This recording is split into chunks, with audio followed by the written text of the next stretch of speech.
ya, Yanti diberikan umur yang panjang sampai saat ini, diberikan nikmat sehat, itu luar biasa. Nah, pokoknya sangat bersyukur banget ya.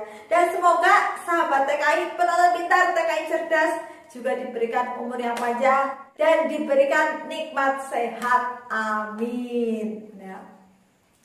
Oh ya, nih, kenapa sih kak? Kok kakak selalu pakai baju YouTube terus? Ya, karena Yanti nggak punya baju. Jadi setiap kali Yanti bikin video, Yanti selalu memakai baju itu. Ya karena itulah ikon baju Yanti ya. Yanti selalu menggunakan baju YouTube dan selalu menggunakan ikon Yanti 89 channel. Jangan lupa di like dan di subscribe ya jika channel ini bermanfaat. Langsung saja ya, dalam video kali ini Yanti mau berbagi informasi yaitu aman bekerja di luar negeri. Oh ya, buat sahabat TKI, sekarang di Indonesia proses sudah mulai dibuka lagi, jadinya kita harus hati-hati yang ingin bekerja di luar negeri, apalagi habis adanya dengan COVID-19 ini, pastinya kita ingin banget memperbaiki ekonomi lagi ya, memperbaiki ekonomi rumah tangga. Khususnya bagi ibu-ibu ya, perekonomian rumah tangga. Harus hati-hati memilih PJTKS ya. Nah, aman bekerja di luar negeri. Yang pertama, pastikan kita memiliki jalur yang prosedural atau sering kita bilang resmi. Nah, dari awal kita harus memilih yang jalur prosedural. Nah, yang resmi. Kita harus hati-hati memilih PJTKS yang benar-benar resmi terdaftar oleh pemerintah. Itu yang pertama. Terus yang kedua, agar aman, cek perlengkapan dokumen seperti paspor, kontrak kerja, asuransi. Harus kita simpan benar-benar di tempat yang aman. Karena seperti apapun itulah data kita. Bisa dibilang itu nyawa kita. Itu yang kedua. Terus hal yang ketiga, agar aman bekerja di luar negeri, melaporkan diri saat kita sudah sampai di negara penempatan keperwakilan RI. Tapi biasanya ya yang terjadi sama Yanti dulu, setelah kita sampai di negara penempatan, di sana itu ada seseorang lah ya yang mengawal kita. Kalau kita belum tahu kan yang non itu kita pasti dikawal dan kita diberikan arahan-arahan, dan biasanya kita sampai ke tempat agensi itu seperti itu ya. Dan sampai tempat agensi itu biasanya agensi yang membantu dan yang mengurusnya, itu seperti itu. Terus yang keempat, agar aman, jalin komunikasi dengan WNI lain. Tapi ya, enggak sih, bukannya Yanti mau menjelek-jelekan sahabat TKI, mau menjelek-jelekan sahabat WNI. Tapi ada mungkin satu atau dua ya. Dulu Yanti non, setelah nyampe di sana itu non, Yanti dulu itu dibawain lah sama PT uang 200 MT. Tapi pada saat itu kita benar-benar Yanti nggak tahu uang 200 MT itu kegunaannya buat apa. Dan setelah sampai di Taiwan, itu rasanya Yanti haus banget.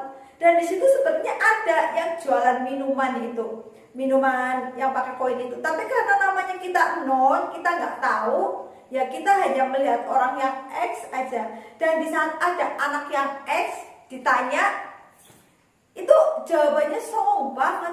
Dan dia hanya mau berkerumunan dengan orang-orang yang X. Itu aduh, dendam banget dalam hati. Yanti pernah berpikir, ketika nanti Yanti X, Yanti pergi lagi ke luar negeri, Yanti tidak mau menanamkan sifat yang seperti itu. Itu Yanti ya. Tapi ya semoga di luar sana sahabat PKI itu tidak seperti itu. Karena sahabat WNI di luar sana itu baik-baik dan ramah-tamah. Itu seperti itu. Terus yang kelima, agar menjadi TKI yang aman, catat nomor penting seperti nomor polisi, nomor agensi, nomor Center BMP 2 MI, nomor perwakilan RI. Nah, hati-hati ya buat sahabat TKI. Nah, jadinya kita harus mengingat nomor-nomor penting. Nah, takutnya ada dari sahabat agensi ataupun dari majikan yang biasanya datang menyita handphone kita atau apa. Kita harus dari Indo, kita harus tulis di buku dan kita harus disimpan, kita harus ingat itu. Pahami budaya, hukum, bahasa di negara kita tempati. Nah, kita harus hati-hati ya. Kalau kita udah sampai di sana ya seperti apapun kita harus mengikuti lah ya. Ya nggak mengikuti tapi kita harus menghargai budaya di sana. Apalagi yang namanya bahasa, ya itu menggunakan bahasa kita sehari-hari ya harus kita benar-benar kita pahami. Itu seperti itu. Terus yang ketujuh, terakhir, agar menjadi TKI yang aman.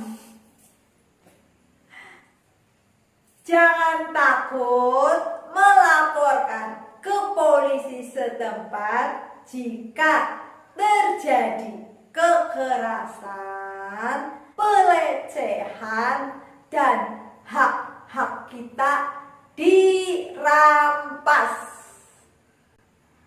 Tapi dari sahabat TKI banyak sekali ya yang tidak mendapatkan haknya.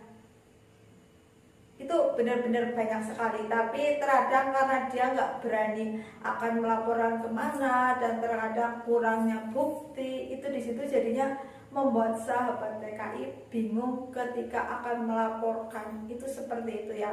Tapi seperti apapun juga karena saking banyaknya masalah yang terjadi oleh sahabat TKI juga terkadang dari pemerintahan RI di Taiwan khususnya itu mungkin agak lama ya dalam penanganannya karena bukan hanya 1-2 yang terjadi masalah tapi itu ribuan. Nah, jadi buat sahabat TKI ketika kita sudah siap bekerja menjadi TKI di luar negeri dimanapun berada, kita harus siap dengan resiko apapun. Yang pertama kita harus siapkan mental.